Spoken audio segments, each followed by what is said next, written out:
வணக்கம். செய்திகள் வாசிப்பது பிரியா. ஆக்கிரமிப்பு அகற்றம் கால அவகாசம் கொடுக்கப்பட்டும் ஆக்கிரமிப்பு அகற்றாத வியாபாரிகள் இனிமேல் ஆக்கிரமிப்பு செய்தால் பாரபட்சமின்றி கடும் நடவடிக்கை. தூத்துக்குடி மாநகராட்சிக்கு உட்பட்ட பல்வேறு பகுதிகளில் பொதுமக்கள் நடந்து செல்ல முடியாத வகையில் ஆக்கிரமிப்பு தொடர்ந்து இருந்து வருகிறது. இதனால் பொதுமக்கள் பெரிதும் பாதிக்கப்படுவதாக மாநகராட்சி ஆணையர் பிரியங்காவிற்கு தொடர்ந்து புகார்கள் கூறப்பட்டு வந்தது. இதனை அடுத்து மாநகராட்சி நிர்வாகம் ஆக்கிரமிப்பு பகுதிகளில் ஆக்கிரமிப்பு அகற்ற வேண்டும் என்று தொடர்ந்து கூறப்பட்டு வந்தது. அதன்படி மாநகராட்சி அலுவலகம் முன்பு காய்கறி மார்க்கெட் ரோடு, ஜெயராஜ் ரோடு, பூ மார்க்கெட் ரோடு ஆகிய பகுதிகளில் உள்ள ஆக்கிரமிப்புகளை உடனடியாக அப்புறப்படுத்த வேண்டும் என்று கடந்த 3 நாட்களாக மாநகராட்சி நிர்வாகம் அந்த பகுதியில் உள்ள கடைக்காரர்களிடம் கூறப்பட்டு வந்தது. நேற்று மாநகராட்சி அதிகாரிகள், பணியாளர்கள் சென்று ஆக்கிரமிப்பு அகற்றவில்லை என்றால் புதன்கிழமை மாநகராட்சி ஆக்கிரமிப்புகளை அகற்றும் என்று இறுதியாக கூறப்பட்டுள்ளது. இன்று காலை மாநகராட்சி ஆணையர் பிரியங்கா உத்தரவின் பெயரில் மாநகராட்சி உதவி செயற்பொறியாளர் காந்திமதி தலைமையில் உதவி பொறியாளர்கள் ராகவி, ஜெயசூர்யா, அனுசௌந்தர்யா மற்றும் சுகாதார ஆய்வாளர்கள் கீர்த்தனா, விக்னேஷ், சுப்பையன் மற்றும் மாநகராட்சி அதிகாரிகள், பணியாளர்கள், சுகாதார பணியாளர்கள் மாநகராட்சி அலுவலகம் முன்பு அருகில் உள்ள காய்கறி மார்க்கெட் ரோடு, ஜெயராஜ் ரோடு மற்றும் பூ மார்க்கெட் ரோடு பகுதிகளில் உள்ள ஆக்கிரமிப்புகளை அகற்றப்பட்டது. ஆனால் கடந்த 3 நாட்களாக மாநகராட்சி நிர்வாகம் கூறியும் அந்த பகுதிகள் ஆக்கிரமிப்புகளை எடுப்பதற்கு ஆக்கிரமிப்பாளர்களுக்கு மனமில்லாமலேயே இருந்தனர். இன்று மாநகராட்சி அதிகாரிகள் சென்று ஆக்கிரமிப்புகளை அகற்ற முயன்றபோது நாங்கள் எடுக்கிறோம், கால அவகாசம் வேண்டும் என்று கூறினார்கள். அதற்கு மாநகராட்சி அதிகாரிகள் நாங்கள் கடந்த 1 வார காலமாக தொடர்ந்து கூறி வருகிறோம், நீங்கள் இன்னும் ஆக்கிரமிப்பில் அகற்றவில்லை என்றால் மாநகராட்சி நிர்வாகம் ஆக்கிரமிப்புகளை வாகனங்கள் மூலம் ஏற்றி கொண்டு செல்லப்படும். அதன் பின்பு அபராத தொகை செலுத்திய பின்புதான் பொருட்கள் திருப்பி தரப்படும் என்று கூறினார்கள். இருப்பினும் ஆக்கிரமிப்பு அகற்ற தாமதம் செய்து வந்தன வியாபாரிகள். அந்த பகுதியில் ஒரு பழக்கடை நிர்வாகம் பல்வேறு இடங்களில் பல்வேறு கடைகள் வைத்துள்ளது. ஆனால் அந்த கடைகள் தான் முழு அளவில் ஆக்கிரமிப்பில் ஈடுபட்டு வருகின்றனர் என்று அந்த பழக்கடையை மாநகராட்சி அதிகாரிகள் அகற்றக்கூடிய போது காலம் தாழ்த்தி வந்தனர். அதுபோல பூ மார்க்கெட் பகுதியில் முழு அளவில் ஆக்கிரமிப்பு தான் இருந்தது. அந்த ஆக்கிரமிப்பு இன்று மாநகராட்சி நிர்வாகத்தால் அகற்றப்பட்டது. மாநகராட்சி நிர்வாகம் ஜெயராஜ் ரோடு, பூ மார்க்கெட், காய்கறி மார்க்கெட் பகுதிகளில் தொடர்ந்து ஆக்கிரமிப்புகள் அகற்றப்பட்டு வருகிறது. ஆக்கிரமிப்பு அகற்றிய மறுநாளே மீண்டும் அதே பகுதிகளில் ஆக்கிரமிப்பு தொடர்கதையாகவே வருகிறது. குறிப்பாக காய்கறி மார்க்கெட் மற்றும் பூ மார்க்கெட் பகுதிகளில் தொடர்ந்து ஆக்கிரமிப்பு செய்யப்படுவதால் பொதுமக்கள் நடந்து செல்லவோ, 2 சக்கர வாகனத்தில் செல்லவும் மிகவும் சிரமப்படுகின்றனர். ஆகையால் மாநகராட்சி அதிகாரிகள் மற்றும் பணியாளர்கள் அந்த பகுதிகளில் தினசரி நேரில் சென்று பார்வையிட வேண்டும். ஆக்கிரமிப்பு செய்யப்பட்டிருந்தால் உடனடியாக ஆக்கிரமிப்பு அகற்ற வேண்டும் என்பதுதான் பொதுமக்களின் கோரிக்கையாகவே உள்ளது. ஆகையால் பொதுமக்கள் நடந்து செல்லும் வகையில் ஆக்கிரமிப்பு இல்லாத வகையில் மாநகராட்சி நிர்வாகம் அகற்றுவதற்கு தகுந்தாற்போல் நடவடிக்கை எடுக்க வேண்டும் என்பது குறிப்பிடத்தக்கது. மாநகராட்சி அலுவலகம் பின்புறம் பொதுமக்கள் பயன்பெறும் வகையில் சாலை அமைக்கப்பட்டது மாநகராட்சி நிர்வாகம். ஆனால் அந்த சாலையை ஆக்கிரமித்து முழுவதும் ஆக்கிரமிப்பு செய்யப்பட்டிருந்தது. இன்று அதிகாரிகள் ஆக்கிரமிப்பு அகற்ற சென்றபோது அங்கு இருந்த பெண் ஒருவர் அநாகரிகமான வார்த்தைகளால் அதிகாரிகளை ஒருமையில் பேசியது அதிர்ச்சி அளித்துள்ளது. ஆக்கிரமிப்பு செய்யப்பட்டுள்ளது அகற்ற சென்ற அதிகாரிகளை மிரட்டுவது வேடிக்கையாகவே உள்ளது.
போக சொல்லி சொல்லி பார்த்துட்டு மோர கட்டி மூஞ்சி விட்டு அவன் கட்டி டேபிள் கொண்டு டேபிள் கீழே அடக்கி சொல்லிட்டேன் டேபிள் ஆமா டேபிள் என்ன மாதிரி கட்டி போறீங்க நீ பணம் கொடுத்து வாங்குனீங்க டேபிள் வாங்கி வச்சிருப்பா உள்ள வலி புட்டறவே சொல்லுவா புட்டறவே ஆமா மரியாதை வருது உனக்கு என்ன மரியாதை வருது கேட்டேன்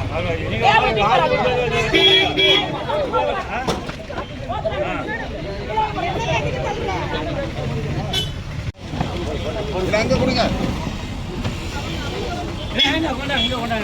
வண்டி கொண்டு வந்தேன் நீங்க சொல்லுங்க பெருசு பெருசா கடந்த பிளாட் வச்சுக்காங்களா அவங்களுக்கு போய் எடுக்க சொல்லுங்க நான் கட்டல வச்சிருக்கேன் இந்த இருக்கு பை இந்த இருக்கு ஒரு பையில அல்ல என் வேட்டை முடிஞ்சு போச்சு சரியா நீங்க போய் அதை காலி பண்ணிட்டாங்க எடுக்க நான் சும்மா எடுக்க முடியாது எல்லாத்தையும் கழிட்டு வாங்க எடுக்க நான் சும்மா எடுக்க மாட்டேன் அப்படியே நான் லைசன்ஸ் வச்சுட்டேன் மேடம் கடவுளுக்கு லைசன்ஸ் அவங்க தந்து வாங்கிட்டேன் லைசன்ஸ் இல்லாம ஓட்டு நிக்க மாட்டேன் அப்படி நம்ம நிலைமை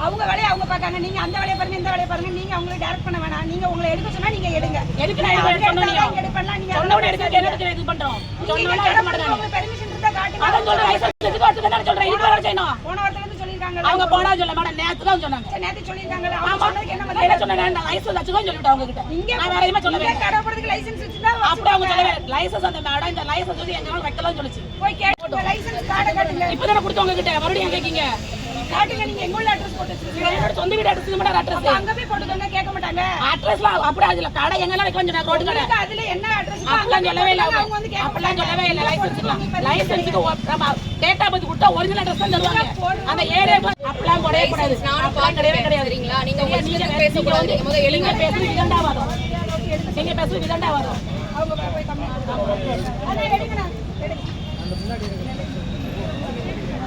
சாம் செல்லு வீடியோ எடு சாம் எடுக்கட்டும் வாய கருமா ஐயாட்ட வாய கருமா நான் எடுத்துட்டு நீ பயப்படாதீங்க எடுக்காம பண்ண நகர முடியாது எடுக்கும்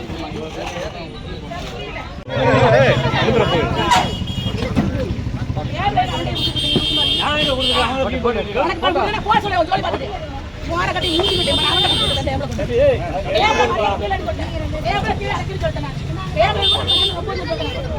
ஆமா டேபிள் என்ன மாதிரி கட்டி போறீங்க நீ பணம் கொடுத்து வாங்குனீங்க டேபிள் வாங்கி வச்சிருப்பா உள்ள வலி புட்டறவே சொல்லுவா புட்டறவே ஆமா மரியாதை வருது உனக்கு என்ன மரியாதை வருது கேட்டேன்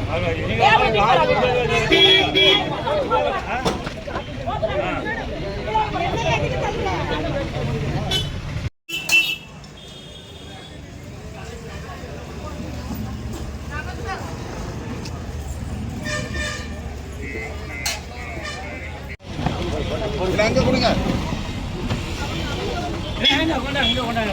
வண்டி கொண்டு வந்தேன்